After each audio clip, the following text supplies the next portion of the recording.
I used to struggle with getting things done. I'm a mom of two, so I used to always say if I just had enough time, or if only there were more hours in a day, until I realized I was actually using a few hours each day simply scrolling. That was a bit of a wake-up call for me, and there are some tiny changes I made over the last few years that have actually made a big difference in my life, so that I can do the things that are important to me, like being a present mom, running my YouTube channel, an Instagram account, an online business, working out 3 to 4 times a week, running, reading, doing the school runs, being a silly mom that joins in on the fun, all without the burnout. Give yourself confidence boosts. I used to always tell myself I'm just not a confident person, and back in my 20s, I think I actually wasn't. I was lacking that confidence. But the problem was that I was kind of waiting for that confidence to come before I could do the things I want to do. And I was listening the other day to Dr. Julie Smith, a psychologist on Instagram, and she was saying how you can't get more confidence by thinking of it or talking about it. You only get more confidence by doing the thing, because your brain learns through evidence. And so the more we prove to our brain that we can do something,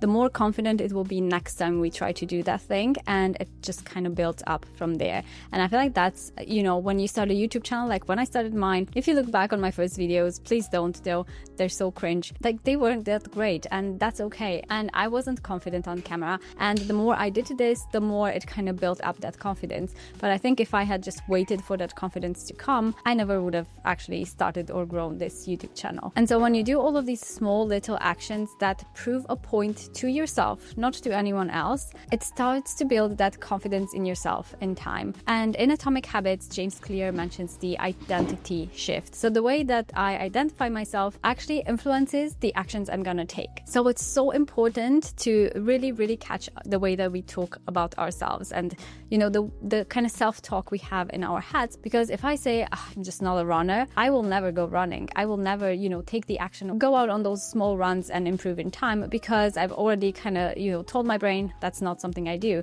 But if I tell myself actually I'm a fit person, then I will start doing those little actions that build that confidence in time. It's a bit of like fake it till you make it, isn't it?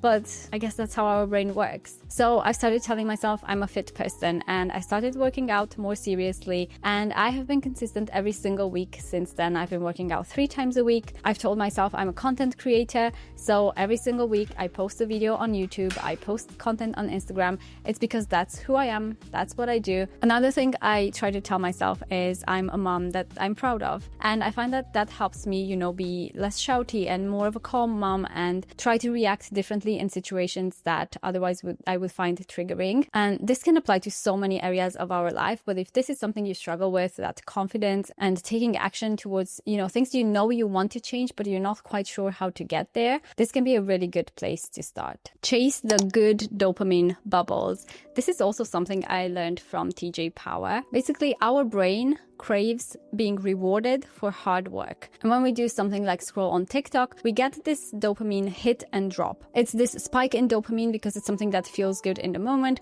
but then the second you turn off your phone, that dopamine instantly drops, and it makes you feel like crap. You don't want to get up, you feel like bad rotting all day, because it's not the kind of dopamine that lasts. So actually doing something that requires effort, it's rewarding for our brain, and then our brain creates those dopamine bubbles, which in time increase our happiness level, our motivation level, just like in general in life. And for example, one thing I'm doing that's increasing my dopamine levels in a good way is taking a Skillshare class. Thank you to Skillshare for sponsoring this part of the video. So I took Ali Abdul's productivity masterclass, and it really opened my eyes to how motivation works, or doesn't work, I should say, when we're trying to be more productive. He does mention how you can't rely on motivation, and you just have to get started before that motivation kicks in. And this is how I've been able to grow my YouTube channel, because I've spent a lot of time in the past few years, improving my content and staying consistent every week and learning these little productivity things that actually help. And since taking this class, I've actually,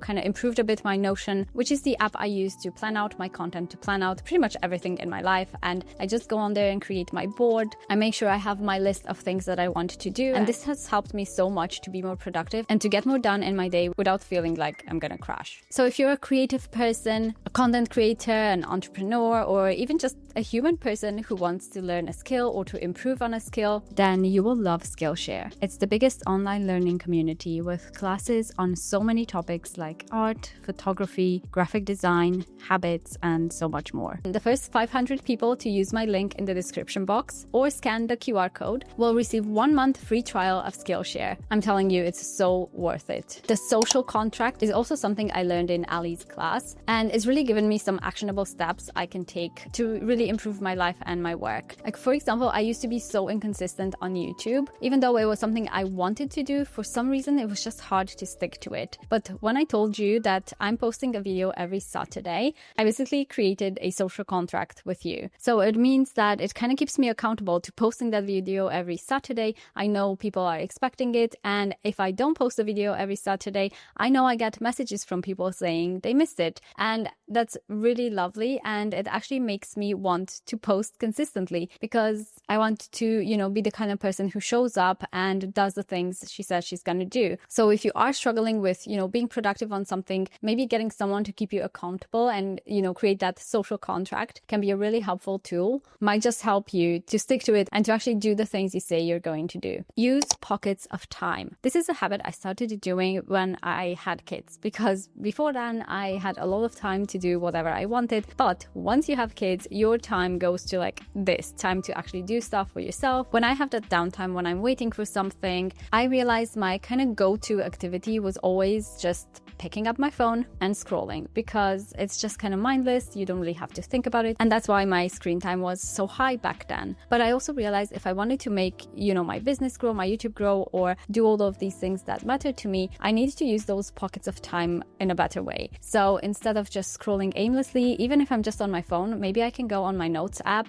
and draft the script or the outline for my next video. Or maybe I can do something on Instagram, like edit a video. And this is in things like, when you're waiting at the doctor's office to go into your appointment, or when I'm waiting in the car before the school run if I'm a bit early. It's all of those little, buffers of time when you're not really doing something. And so I tended to go to scrolling, and I'm trying now to, bring a book with me or have something in mind that I can do on my phone that's a bit more productive than scrolling on Instagram or scrolling on TikTok, which I don't usually do. I'm more on Instagram, but recently I've started thinking about maybe getting a Kindle for that, because sometimes I will be in my toddler's room for like almost an hour at bedtime waiting for her to go to sleep, and I don't really want to doom scroll, but at the same time, it's dark. I can't really bring a book there. So I was thinking maybe if I bring a Kindle that might work. I don't know. I've never used a Kindle before, so let me know your thoughts on that if you have one. But those little pockets of time can be super helpful to get more things done in that kind of, downtime, or that kind of time where you're not really doing anything else. Less consuming, more creating. I'm going to be honest, this one was hard for me. And I think a lot of us, we are online so much these days. And I noticed this direct correlation between the time I spend scrolling on my phone, like for example on Instagram, and me getting the feeling that I want to shop for things. And it's not always intentional things. It's not something that maybe I really need or really want, but because I'm scrolling, I see a lot of things. It kind of creates this desire in our brains to shop for things. And that's why I think in the past, I used to be quite a shopaholic, and I would buy a lot of things, not intentionally, like buy the same thing in 3 different colors, even though maybe it wasn't even that special. I didn't wear all of it, and it was just not great for my budget. So I've been trying to put more of my energy, rather than just consuming mindless content, into creating. So maybe working on a hobby, maybe creating content for my Instagram or for my YouTube channel, but just kind of switching the focus from, buying and consuming and scrolling into something that's a bit more productive for me. And that honestly just makes my life better, instead of zapping my budget and then making me feel guilty about it later on. And so I've started doing things like having a wish list, having a list of things that I'm intentional about. It's not that I don't shop anymore, but the things that I do shop for are things that I actually want in my life, and kind of sit on it. Like I sit on it for a while and think about it, and make sure that I actually consider that purchase, instead of just impulsively shopping things, shoving them in my wardrobe, and then never wearing them again. The 15-minute rule is something that honestly blew my mind. mind. I learned about this from, I think it was a podcast with TJ Power, who has got the book Dose, and he talks a lot about the different chemicals in our brain, like dopamine, oxytocin, endorphin, all of that. So basically, when we start an action that, especially if it's something we don't like to do, that requires a lot of effort, like working out or cleaning our house or even decluttering, it takes our brain like 10-15 minutes to actually start releasing those dopamine bubbles. Those are like the motivation bubbles that keep you going. And that's when your brain starts to get into this flow state. Starting cleaning can be so hard. Sometimes like you put it off for ages, and then once you start and you get into it, it's actually so much easier to just carry on doing it. You don't really have to think about it too much. Maybe you've got some music in the background, and it's just easier to keep going, to keep doing the task, because our brains have started releasing those dopamine bubbles. We're more motivated. So now I try to think, okay, I don't need to wait for motivation to kick in. I need to just start the action and do the thing that I know I need to do, and the motivation will kick in once I'm, going through the motions. And even working out, I notice when I just start my workouts and I'm kind of just doing the warm-up and just a little bit of here and there, I'm not very much into it, and then a few minutes pass and then suddenly I'm actually enjoying the workout and I want to carry on doing it, and doing it till the end doesn't really feel like that much of a chore once I've actually started. I don't always feel like working out, but once I start, it's just so much easier, and that made so much sense to me. Active procrastination is also something I learned from Ali Abdul. I've learned so much from him, and he also has this feel-good productivity book that's been super helpful. But basically, I used to sometimes procrastinate on things I didn't really feel like doing, but he says that there's actually something called productive procrastination, where you are kind of procrastinating, but you have that project that you're working on in mind. And I think especially when you're doing something creative, like for example, when I film my YouTube videos, sometimes if I'm trying to think of what I want to say, what I want to share in my content, it's actually helpful if I go and read some books on like similar topics, like the Atomic Habits book or Feel Good Productivity. Or maybe if I watch some YouTube videos that are kind of related, or maybe not even related, but they kind of inspire me in a different way. Maybe they inspire me with my storytelling. And let me know if you're productive procrastinating by watching this YouTube video. But hopefully you're learning here something as well. But the things that we do to procrastinate sometimes can actually really help us in life. And I know I've watched countless YouTube videos on, storytelling and filmmaking and creating YouTube videos, which sometimes can feel like procrastination, but actually it has helped me so much in, my work so far. Let me know what habits you do that help you be more productive. I would really love to hear from you. Your comments are always so helpful. I hope you're having a lovely day, and I'll see you in the next one.